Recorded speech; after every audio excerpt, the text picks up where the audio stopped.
Yüzünüzdeki kırışıklıkları doldurmak, yüzünüzü germek istiyorsanız hadi bir yumurtayı alın, benimle beraber bu tarife başlayın. Yumurtayı kırdım, akını kullanıyorum bu tarifte. Özellikle cildiniz fazla yağlıysa çok iyi gelecek. Cildiniz kuruysa gene çok iyi gelecek. Tüm cilt tiplerine uygun çok güzel yüz sıkılaştırma tariflerinden biri bu arkadaşlar. Yumurta akında yüksek oranda protein ve lizozim var. Hücre çoğalma hızını arttıran yumurta akı gözenekleri çok güzel sıkılaştırıyor. Ciltten fazla yağ kirpisi atıyor. O kırışıklıkları doldururken aynı zamanda gözenekleri de çok güzel sıkılaştırmamıza olanak sağlıyor. Yumurtamı köpürttüm. Bakın bir tek yumurta böyle köpük kıvamına geldi ve pirinç unu ekleyeceğim.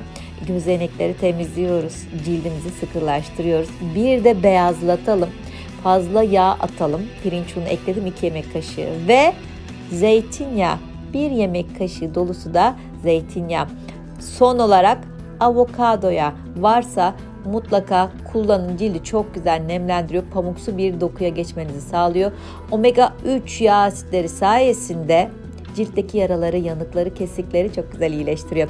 O yüzden mümkünse avokado yağından temin edin arkadaşlar. Cildi yağlandırmadan nem veren güzel yağlardan birisi de bu. Bu kadar tarifimi hazırladım. Böyle yumurta kremi gibi bir maske oldu bu aslında. Maskeden öte bir krem gibi oldu. Çok güzel. Kokusu da yok.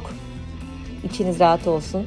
Etki gerçekten ilk kullanımda görülen tariflerden birisi. Bol miktarda sürüyorum. Hemen ellerimi yıkadığım bu güzel yumurta maskesini ellerime uyguluyorum. Kalın bir tabaka halinde sürüyorum. Sürüm de çok basit. Bir krem gibi yedire sürüyorum. Yüzünüze uygularken özellikle o kırışıklıkların bol olduğu yeri doldura sürün. 5 dakika bekliyorum. İkinci kat için tekrardan bir parça alıyorum. Bir güzel sürüyorum. Kalan tarifi atacağız. Çünkü uzun süre bekletebileceğimiz bir tarif değil. Yumurta akı kullandık.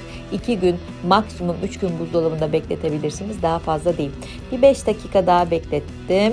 3. katı da sürüyorum. Yani o yüzümüzdeki kırışıklıkları bir bir dolduracağız. Gözenekleri tertemiz yapacağız ve onları sıkılaştıracağız. Bir de cildimizi beyazlatacağız, lekeleri gidereceğiz. O yüzden tüm istediklerimize cevap veren, ekonomik, bulunabilen malzemelerle yaptığımız güzel bir tarif. 3 kat halinde sürdüm. Toplam 20 dakika beklettim ve ellerimi yıkadım, nazikçe kuruladım. Son olarak üzerine biraz avokado yağından da sürerseniz cildiniz size teşekkür edecek, neme doyacak, sıkılaşacak, gerilecek cildiniz bir güzel. Birkaç damla avokado yağıyla da masaj yaptım. Yoksa sorun değil, kendi yaptığınız güzel doğal kremlerden biriyle de nemlendirme yapabilirsiniz arkadaşlar. Elim gıcır gıcır, ışıl ışıl tertemiz oldu. Ben çok fayda görerek, çok severek kullanıyorum. Haftada 1 ya da 2 kere yapabilirsiniz. Etkiler süper olur. Bunu gelin bir de yüzümüze uygulayalım. Tüm yüzünüze kullanabilirsiniz. Göz altlarına uygulama yaparken dikkatli olun. Oraları da kullanabiliriz ama çok yakına girmeyin. Pütürlü dokuda çünkü pirinç unu kullandık. Aman gözlerinize kaçırmayın, zarar vermeyin. Tüm yüzünüze bir güzel sürün. 20 dakika sonra yıkayın ve nemlendiricinizle aşağıdan yukarı, içten dışa doğru da masajınızı yapın. Haftada 2 bu güzel yumurta maskesini uygulayın ve cildiniz eskisinden çok daha ışıltılı, temiz, berrak ve kırışıklıkların olmadığı daha gergin, güzel bir hale geçsin. Umarım siz de kullanırsınız ve çok güzel sonuçlar alırsınız. Bu arada buraya birkaç video daha bırakıyorum. İzlemediyseniz onları izleyin.